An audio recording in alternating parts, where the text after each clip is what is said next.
Good afternoon. Thank you for coming back to my channel, Aloe and Clover. I just wanted to get into what I'm going to be talking about today. So you may or may not know a lot about these if you're a parent. If you don't know anything about this as a parent, God bless you, because that means that you didn't have to rely on it. Unfortunately, we did. And so we're in the process of having to wean off our child from using it. Goes by lots of other names: pacifier, nook, binky. Maybe you've made up a name. In any case, no matter what word you go by, basically this is going to be about weaning your child off of this bad boy. So I have 5 easy steps to follow. This is a specific method that we used in order to wean our child off of what we call nook. So step number 1, you want to prep and talk to your little one about this. For us, we decided on this method because we felt it would be the least traumatic and also kind of aligns with our parenting style. In this case, we decided to put the nook inside a bear from Build-A-Bear. So shout out to Build-A-Bear, because we certainly thought this was a great option for us, and we hope it's a good option for you too. If you want to use a book to get them ready for weaning, that's certainly an option that we used, and it worked wonders. It also was a great option because it gave alternatives to using the pacifier or the nook or the binky. So different coping or comforting mechanisms for kids, which is certainly important. Talking to your kiddo ahead of time, mentioning that nook, passy, binky, whatever you call it, is going bye-bye, and then reinforcing that action and following through. So for us, we found that a week of prepping him ahead of time was enough, and we talked about a lot of emotional things with him. We talked about how big he is and how he was so brave and how he didn't need it anymore because he was a big boy. And so really talk it into a positive light, we felt worked the best. Step 2. So we decided on D-Day.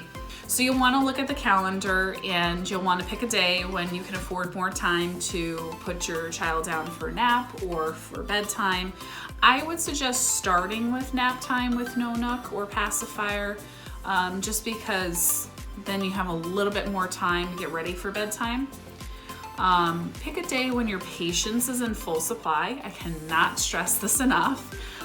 Because obviously being a parent is hard enough without adding other things to it. You certainly want to have as much support as possible. So if that's a spouse, or if that's a parent, or a friend, or a family member, whoever your support system is, you're going to want to have them be available for you and to encourage you, because you're going to need it. Do not, I repeat, do not pick a day where your kiddo is in the middle of a major milestone, there's a big parent or family change, or any kind of transition that's going on during that time frame. They're just learning how to walk, they're just learning how to talk, they're really actively teething, so they are still getting a lot of their teeth in. You don't want to do it during that time frame because that's already traumatic in of itself, and you want to make the transition as smooth as possible for both of your sanities. Trust me on this one. So going into step 3. So on D-Day, you want to talk. You want to talk to him at least 3 times. So step 3, you want to do 3 times. We already weaned our son off of the nook during transition period, so like in the car, just like wandering around the house, that stuff. He's been off of the nook during that time frame since probably 9-10 months old. And that again is what worked for us. If that's not you, there's no judgment here. It's just what our situation was at the time. So when he first wakes up, or she wakes up, you want to say, Nook is going bye-bye today. Talk about how brave they are and how much they don't need it, and that they are a big boy or big girl, and talk about other things that they can do. This is where the book really came into play for us. And again, we took our son to Build-A-Bear, and he was able to pick out his teddy bear, and then we encouraged him to put the Nook inside the teddy bear as a means of control for him, and a means of showing that he was ready. And you say, Nook is going bye-bye, don't need it anymore, but you always have it if you need it because it's inside your teddy bear. So it's just emphasizing the positive of why you're putting it in the teddy bear. If you decide to do this method that we use, which was again the teddy bear, we would suggest considering if you want them to be able to feel it inside the teddy bear, or if you don't want them to be able to touch it at all. Again, this is just knowing your kiddo, what works best for them. For us, what worked best was allowing him to be able to physically feel it and touch it, and be able to do, be able to be comforted by just knowing that it was there. That might not work for your kiddo. That might be more traumatic. Step 4. Okay, so what you want to do, talk about how brave your kid is and how they don't need this Nook. But if they do need it, it's inside their teddy bear and they'll always have it. So that's just what worked for us as far as verbiage. Another thing is acknowledge, acknowledge, acknowledge. So acknowledge that they might be sad, they might be upset, they might be mad even that you're taking this Nook away. Not because it's gonna change the situation, but at least you're acknowledging how they're feeling. And that's a huge component to emotional intelligence, and also just getting them prepared for it. So I acknowledge that, you're feeling really sad right now, and that's okay. But just know you're always gonna have that Nook. It's inside your teddy bear. If you need to have something to comfort you, just give it a big hug.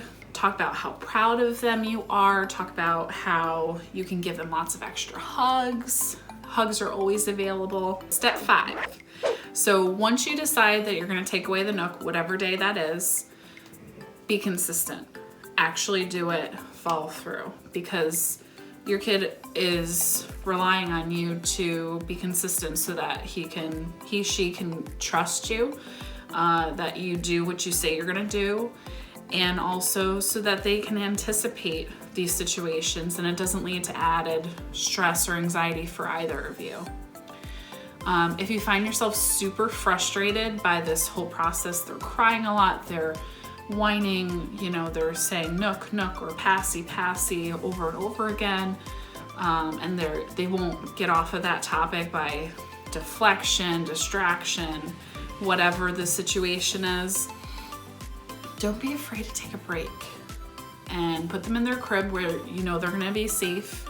If they're not in a crib, then whatever that looks like to you, in a safe space, and walk away for a few minutes. Say, Mommy and Daddy need to take a break, but we'll be back, so that they know you're coming back and that doesn't lead to another meltdown.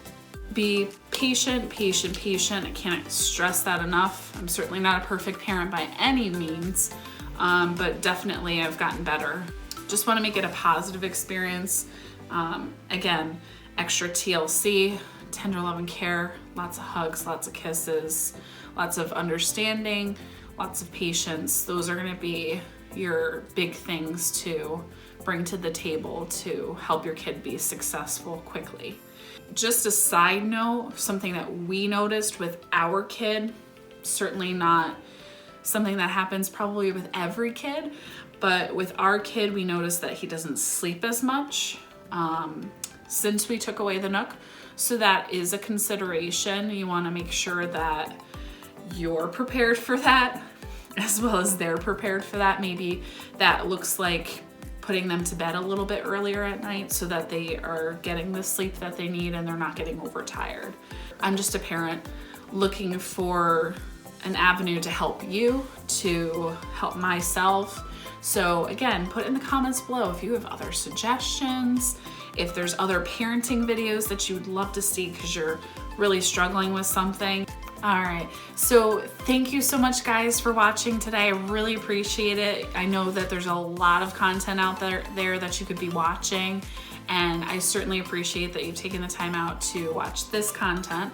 So please like and subscribe if you'd like to see more videos. I again do videos on parenting, I do videos on DIY things, recipes, food stuff, all the good things. So just let me know what it is that you'd like to see. Again, I'm just a parent just like you are, looking for information, looking for options. So I hope that this helped you. Have a great day and thank you for watching.